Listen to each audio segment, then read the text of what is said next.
আসসালামু আলাইকুম ভিউয়ার্স, সবাই কেমন আছেন এই গরমে? তো এই গরমে তো আল্লাহর রহমতে আপনাদের তো একটু ভালোই আছি।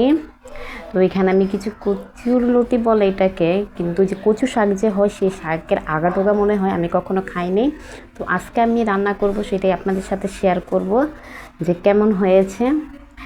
তো এখানে আমি চুলায় একটা প্যান বসিয়ে দিয়ে দিলাম। তো এখানে কিছু তেল দিয়ে দিলাম। তো তেলটা গরম হওয়ার মাত্র আমি কিছু পেঁয়াজ কুচি করে রাখছিলাম, তো সেগুলো আবার দিয়ে দিছি। তো দিয়ে একটু নাড়াচাড়া করে নিচ্ছি।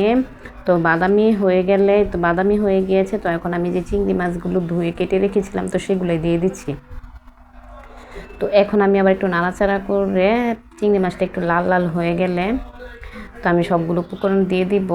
তো এই তো একটু লাল লাল হয়ে গিয়েছে। তো আমি এখানে কিছু পানি অ্যাড করে দিচ্ছি।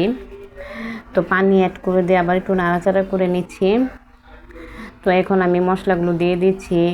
মরিচের গুঁড়ি, হলুদের গুঁড়ি, স্বাদ মতো লবণ ও ধনিয়ার গুঁড়ি, যে যেরকম খান তো সেরকমই দিয়ে দিবেন। তো এখন আমি সবগুলো দিয়ে অ্যাড করে নিচ্ছি। তো এখন আমি আবার একটু নাড়াচাড়া করে এটাকে আমি একটু ঢেকে দেব 5 মিনিটের জন্য। তো এটা আমি কখনো খাইনি, কিন্তু খুব টেস্ট হয়েছিল। তো এই তো 5 মিনিট পর আমি ফিরে এসেছি, এখানে তেল তেল উঠে গেছে। তো আমি আবার একটু নাড়াচাড়া করে নিচ্ছি। তো এখন এই যে আমি কচু শাকের লতি বলে এগুলারে আমি কেটে ধুয়ে রেখেছিলাম, তো সেগুলো আমি দিয়ে দিলাম। তো এখন আমি আবার একটু নাড়াচাড়া করে নিচ্ছি। তো আপনারা যদি কেউ খেয়ে থাকেন তো কমেন্টের মধ্যে জানাবেন। আমি কখনো খাইনি, তুই ফার্স্ট খেয়েছি, খুব টেস্ট হয়েছিল। তো এখানে আমি আবার একটু ঢেকে দিলাম।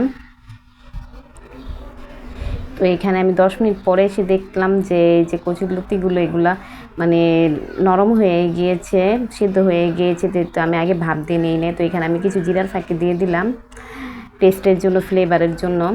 তো এখন আমি আবার একটু নাড়াচাড়া করে নিচ্ছি। তো খুব ভালোই লেগেছিল। আর এই গরমের মধ্যে একটু শাকসবজি না খেলেও ভালো লাগে না। গরমে শাকসবজি খেলে আমাদের শরীরও ভালো থাকবে। তো আমি এখানে সার্ভ করে নিলাম। তো আপনারা নিশ্চয়ই বলবেন যে কেমন হয়েছে, যেহেতু প্রথম রান্না করেছি।